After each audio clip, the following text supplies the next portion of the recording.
A little while back, we took a look at the weapons from the Halo universe that we thought were both good and bad. Of course, we were talking from our own opinions, but it was really fun to take a look back at all of the years and iterations of Halo and see how things have gotten better or significantly worse. And one of the major staples of Halo and its sandbox definitely can be attributed to the use of vehicles. And yeah, a lot of the vehicles were really awesome throughout the various Halo games that we've gotten to play, but there's been some of them that really weren't all that good. So let's take a look at some of the worst vehicles throughout Halo.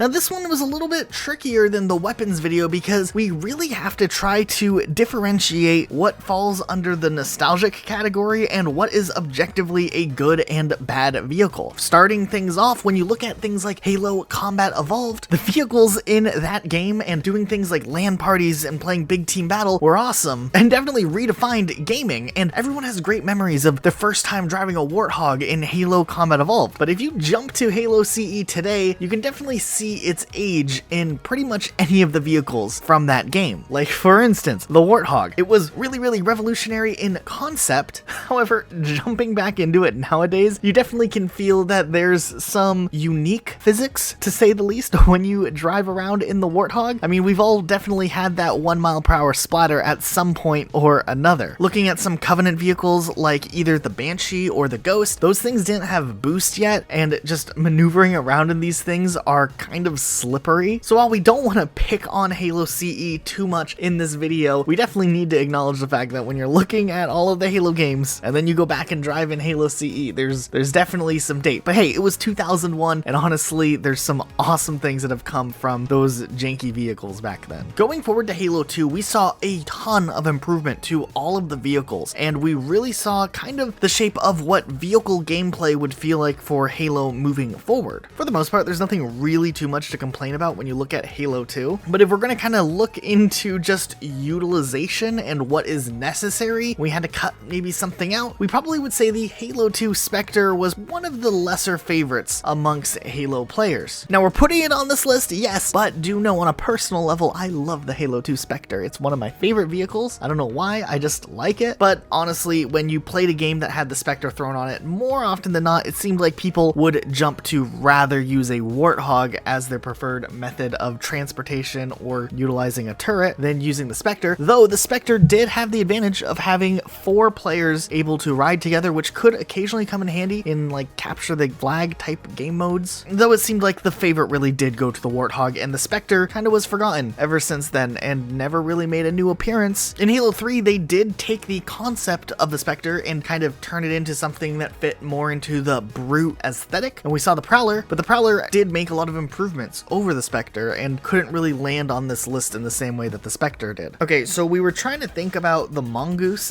as a whole and how to put the Mongoose on here, because in general, when you're playing multiplayer games, the Mongoose isn't really the go-to vehicle you want to use if you're trying to maybe win a game. I mean, the Mongoose is fun, and its mechanics and handling are actually pretty good. And playing things like custom games and doing races and whatnot, for the most part, they're really fun games that kind of expand the universe of Halo. But when you're talking about a competitive standpoint, in general, a Mongoose probably can't rank too high on a vehicle tier list just because you can't really do anything to fire back on enemies. I mean, I guess if you have someone with a sniper on the back of your Mongoose, you maybe could get a couple of bro scopes in, but otherwise, you kind of are just able to be shot at really easily. There's not a whole lot of cover in the Mongoose, though we do have to say the Gun Goose was introduced in Halo 2 Anniversary, and that thing had so much potential. It was such an awesome idea to, you know, throw some guns on the Mongoose, make it a little bit more of an aggressive vehicle. Though the guns that they put in Halo 2 Anniversary were kind of garbage, so you really couldn't do too much with that unless you were playing a game type maybe where everyone had gun gooses. And I have to make the complaint that they removed the horn on the Gun Goose, which was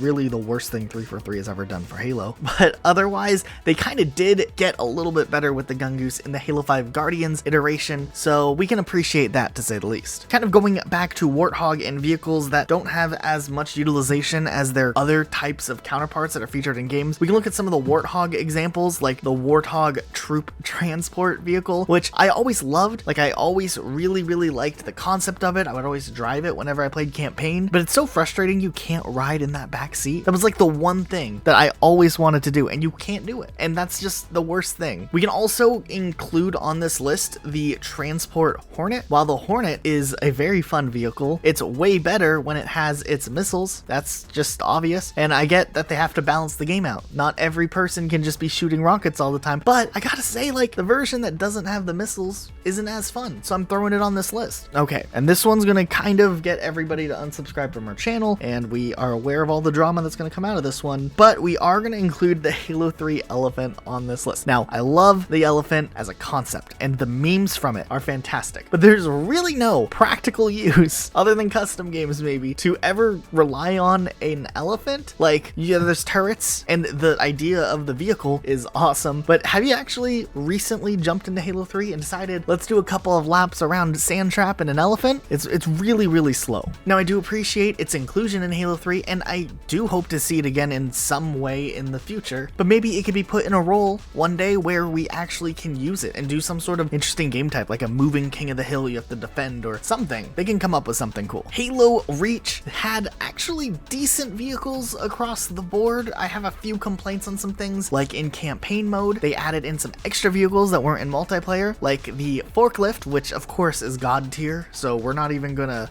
talk about the forklift, but the truck was a very big disappointment. I do have to say, I like the way the Spartans sit in the truck when you're driving it in the campaign level. However, the handling on the truck is pretty out there. It's pretty much one of the craziest things to attempt to drive that you can possibly drive. It's extremely slow, it's hard to control, and it can be destroyed pretty easily, and you can end up kicking your friends because of it. And then if you look to the Halo Reach Scorpion, I do find myself having a few problems with it, or I'm a little conflicted about the Halo Reach Scorpion. In Halo 3, there were some really awesome game types that involved tanks, some custom games like Frogger that were extremely fun to play, and while in general it's important to find the right balance when you have a vehicle like a tank in Halo, you don't want it to be too OP, and there's obviously going to be some sort of delay when firing the tank. I really did not like how in Halo Reach it seemed like the delay seemed to be enhanced a lot more. When you try to recreate games like Frogger using the tank in Halo Reach, it's definitely much slower and it's harder to hit moving targets than it was in Halo 3. And while it doesn't necessarily ruin the tank in Halo Reach, the Scorpion definitely is more favored in Halo 3, so we were going to put the Halo Reach tank on this list until I looked at the Scorpion in Halo 4, which essentially is built upon the Halo Reach tank, except they increased the delay even more. And the Halo 4 tank is actually kind of awful. Now, looking at Halo 4 even more closely, it just seems like a lot of the vehicles maybe weren't too well fine-tuned whenever they were developing Halo 4. And since Halo 4 for the most part is built upon Halo Reach pretty closely, it seems weird that some of these vehicles just seem tweaked in the wrong ways. The Banshee feels very out of place, and it feels like it's just a lot slower, and the control over it is much slower and weaker. And while they kind of limited how many vehicles we had in Halo 4, we did see the introduction of the Pelican, a vehicle that people have been wanting to play in a regular level rather than just an Easter egg for a very long time. And they finally gave it to us in Halo 4, and it was pretty underwhelming. Like, for them to finally give us the Pelican was a really big deal, but then the fact that literally you just use it as like an Uber, you're just trying to get from point A to point B, and there's really not much going on. It was really disappointing. They could have done something different, maybe something a little faster or something a little more engaging for the players that are in it, but it seemed like more they just put the Pelican in it to say, yeah, you get to fly a Pelican in this one, and it wasn't that great. Still holding out for when they add the Pelican into just regular multiplayer or Forge or something like that, where we can do Pelican race flight tracks. I don't know how it will work, but it will work. Okay, a few other little ones from Halo 4 that I kind of just can't let go of. The Mammoth was such a disappointment when I saw it in the trailer for the first time, and it just looked like this massive evolved version of the elephant, and I was so hyped, and then you don't even get to drive it. Yeah. And then to make it even worse, we lost the Falcon when Halo 4 came out, and we didn't have the Hornet to replace it like we had in Halo 3. Yeah, we didn't have a vehicle for whatever reason from the UNSC side of things. But then when they were promoting the DLC map pack that was coming out, they showed off the Hornet, and people were speculating that we'd finally be able to fly the Hornet in Halo 4, and nope, it was just something in the skybox. In the background of the level, you just see flying by, the one thing that you really wanted. So close, but so far away. Now, of course, the Halo 4 engine did eventually get a Hornet in the form of Halo 2 Anniversary when they used the multiplayer of Halo 4 for the multiplayer of Halo 2 remastered or whatever they did. So we did get it, but just not in Halo 4. And then as we approach Halo 5, we do have to say, when we were looking into the vehicles from Halo 5 Guardians, we were really impressed with how much 343 has added over the release cycle of Halo 5 Guardians, that there were more vehicles added and introduced over the years. We didn't really look into the timeline too much, but it is really cool that there's different vehicle variations and things we'd never seen before that are just kind of sitting there in Halo 5 Guardians Forge mode that are kind of fun to play around in. Though on the surface level, while I'm mostly going to focus on the base versions of the newer vehicles like the Phaeton, it is pretty nice that there's different versions along the way. Now the Phaeton isn't the worst vehicle ever, but there wasn't really anything special about it either. It felt slow, and the parts you use it in campaign were kind of pointless to even use them to begin with. And for the first Promethean vehicle we've ever seen that we've gotten to use, it was pretty underwhelming. And they did introduce the Wasp, which was kind of the replacement for the Hornet or Falcon that we never got. And it's nice, it's a good addition, but we definitely would have preferred to see a Hornet or a Falcon thrown into Halo 5 Guardians. Oh, and then the most pointless vehicle, the Scout Warthog. Doesn't matter which Halo, but specifically Halo 5 Guardians. I don't know the purpose of just throwing a Warthog that doesn't have the most important part, which is the turret. The most exciting part, I mean, sure, you could use it for race modes and Forge and custom games, but I mean, you could also just use a regular Warthog for race modes and disable shooting. So I don't know. Of course, these are our subjective picks. These are just our opinions that Luke and I thought of when we were kind of brainstorming for this video. So let us know what you think in the comments down below, and if you disagree with us, you know, go ahead and let us know in the comments, and we'll read our comments and see what you guys think. But hey, if you liked this video, can you take a quick moment first?